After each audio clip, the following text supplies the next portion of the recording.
തൃപ്പൂണിത്തുറ ഇരുമ്പനത്ത് ഹോട്ടലിന് മുന്നിൽ മണ്ണടിച്ചതിൽ പ്രതിഷേധിച്ച് നടത്തിപ്പുകാരായ ദമ്പതികൾ സമരത്തിലേക്ക് പോയിരിക്കുകയാണ്. ഹോട്ടൽ ഉടമയും ഭാര്യയും നിലത്ത് കിടന്ന് പ്രതിഷേധിക്കുന്നു. ഹോട്ടൽ ഒഴിപ്പിക്കാനായി സ്ഥലം ഉടമ ചെയ്തതാണ് എന്ന് ദമ്പതികൾ ആരോപിക്കുന്നുണ്ട്. തൃപ്പൂണിത്തുറ ഇരുമ്പനത്താണ് ഹോട്ടൽ നടത്തിപ്പിനിടയിൽ ഈ ഹോട്ടൽ ഉടമകൾ എത്തി ഇവിടെ ഈ കാണുന്ന രീതിയിൽ മണ്ണിട്ട് ഇവരുടെ കച്ചവടം ഇപ്പോൾ നിർത്തിച്ചിരിക്കുന്ന രീതി. അതായത് ഈ ഹോട്ടൽ അത് വാടകയ്ക്കെടുത്തതായിരുന്നു.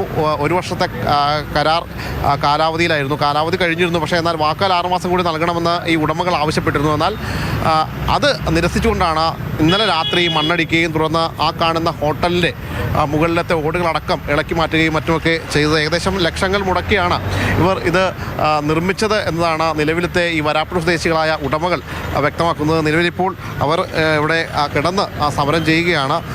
ഇന്നലെ ഞങ്ങൾ കട തുറക്കാൻ വരുമ്പോൾ ഇവിടെ മണ്ണടിച്ചിട്ടൊക്കെ അത് കഴിഞ്ഞ് നോക്കുമ്പോൾ കോർപ്പറേഷനിൽ നിന്ന് ഒരാൾ വന്നിട്ട് അത് ഇവർ ഗുണ്ടകൾ കൊണ്ടുവന്നതാണ് ഇത് മൊത്തം സീൽ ചെയ്യണ്. അപ്പോൾ ഞാൻ ചോദിച്ചു എന്താ സാറേ സീൽ ചെയ്യണമെന്ന് ചോദിച്ചപ്പോൾ പറഞ്ഞ് ബിൽഡിംഗ് ടാക്സ് അടച്ചാറില്ല അതുകൊണ്ടാണെന്ന് പറഞ്ഞു. അപ്പോൾ ഞാൻ ചോദിച്ചു എത്ര ടാക്സ് അടക്കാനുണ്ടെന്ന് ചോദിച്ചു. അപ്പോൾ പറഞ്ഞു 40,000 രൂപ. അപ്പോൾ ഞാൻ പറഞ്ഞു ഞാനിപ്പോൾ സാറിൻ്റെ കൂടെ വരാം, ഞാൻ വന്ന് ക്യാഷ് ഞാൻ അടച്ചേക്കാം, അപ്പോൾ പ്രശ്നമില്ലല്ലോ എന്ന് പറഞ്ഞു. അപ്പോൾ പുള്ളി അവിടെ മാറി നിന്നിട്ട് ഒരു അരമണിക്കൂറോളം കുറേ ആൾക്കാരായിട്ടൊക്കെ സംസാരിച്ചിട്ട് വന്നിട്ട് പറഞ്ഞ് ഇന്ന് അടക്കണ്ട, നാളെ രാവിലെ വന്ന് അടച്ചാൽ മതി, ഇന്ന് അടക്കാൻ പറ്റൂല എന്ന് പറഞ്ഞു. ഞാൻ ശരി എന്ന് പറഞ്ഞു. അത് ഇന്ന് രാവിലെ ഞങ്ങൾ വന്നു കഴിഞ്ഞപ്പോൾ ഇത് മൊത്തം പൊളിച്ചിട്ടൊക്കെ ഇന്ന് രാത്രി ചെയ്തതാണ്.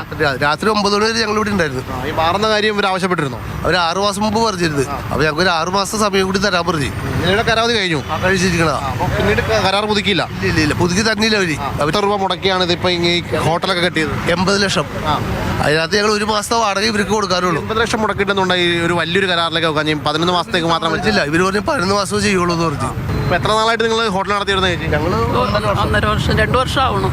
80 ലക്ഷം രൂപ ഞങ്ങൾ കടത്തിലേക്ക്. നമ്മുടെയുള്ള വരുമാനം ഇത് മാത്രമേ ഉള്ളൂ? ഇത് മാത്രമേ ഉണ്ടായുള്ളൂ, ഒന്നുമില്ല. ഞങ്ങളുടെ മോൻ ടൈപ്പ് 1 ഡയബറ്റിക്കാ.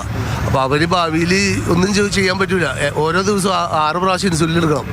ഇതുമായി ബന്ധപ്പെട്ടുകൊണ്ട് ഇവർക്ക് എന്ത് ചെയ്യണം എന്ന് പോലും അറിയാൻ പറ്റാത്ത ഒരു സ്ഥിതിവിശേഷമാണുള്ളത്. വിജേഷ് പുതുവാച്ചേരിക്കൊപ്പം ശ്യാമപ്രസാദ് ഉത്തമൻ, മാതൃഭൂമി ന്യൂസ്, കൊച്ചി.